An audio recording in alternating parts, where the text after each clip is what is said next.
¿Te imaginas crecer soñando con tener un hogar propio? Ese era mi mayor deseo. En cuanto cumplí la mayoría de edad, empecé a trabajar sin descanso hasta que logré juntar lo suficiente para rentar un pequeño departamento. Por suerte, encontré uno que se ajustaba a mi presupuesto. Era pequeño pero hermoso, con paredes blancas y grandes ventanas por donde entraba una luz envidiable. Con el tiempo lo fui amueblando y todo parecía marchar bien, tenía estabilidad.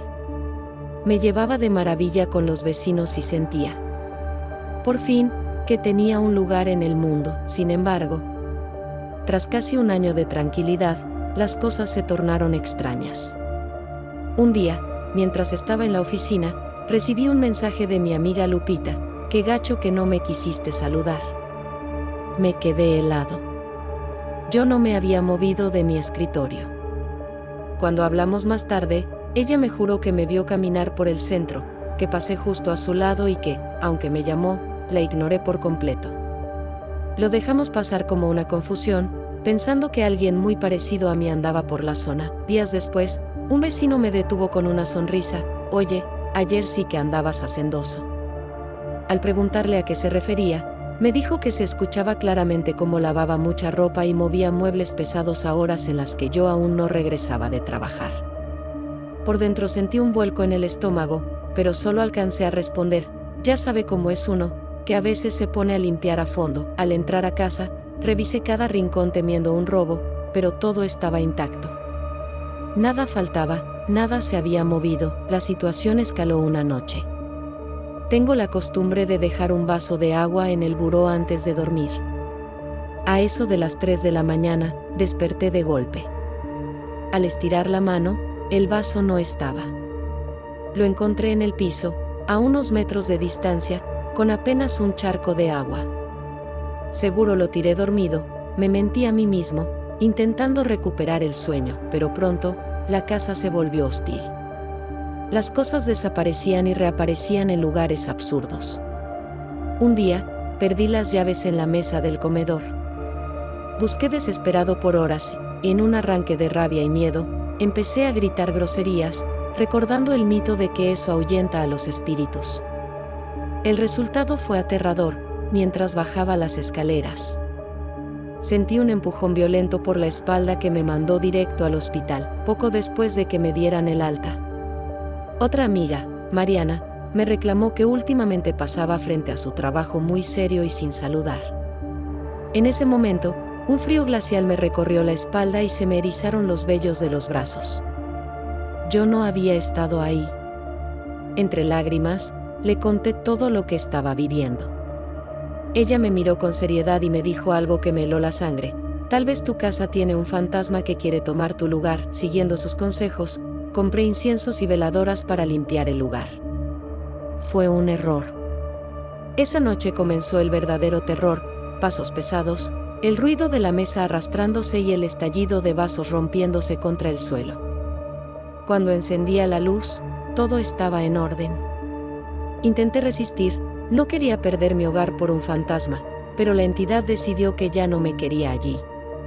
Mientras estaba acostado, una fuerza inexplicable tiró de mi cama con tal violencia que me hizo salir huyendo a mitad de la noche. No volví a dormir ahí, regresé a casa de mis padres derrotado. A los pocos días, escoltado por mis amigos más valientes, saqué mis pocas pertenencias en una mudanza improvisada. No quería volver a pisar ese suelo, pero necesitaba mis cosas.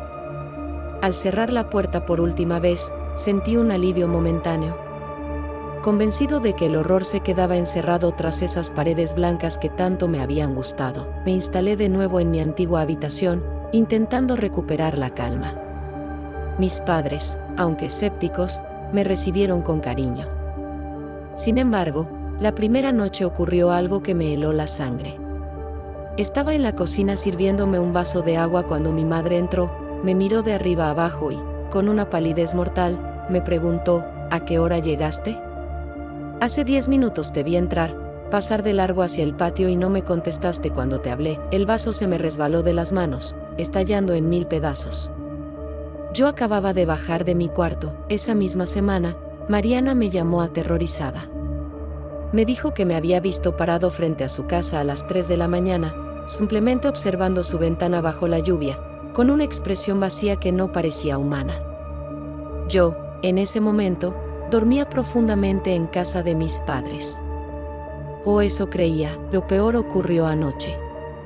Me desperté con una sensación extraña, un peso en el pecho que no me dejaba respirar. Al abrir los ojos, me vi frente al espejo del ropero. Pero no era mi reflejo habitual.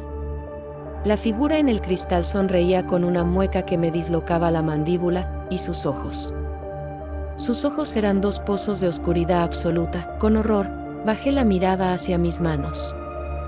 Mis uñas estaban negras, llenas de tierra fresca, como si hubiera estado cavando en algún jardín.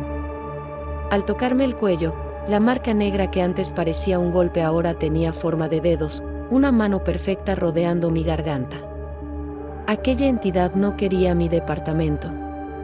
Quería mi vida. La entidad me había marcado y ahora reclamaba mi vida entera. Sin embargo, esta vez no estaba solo. Al verme consumido, pálido y con esa marca negra rodeando mi garganta, mis padres dejaron de lado su incredulidad.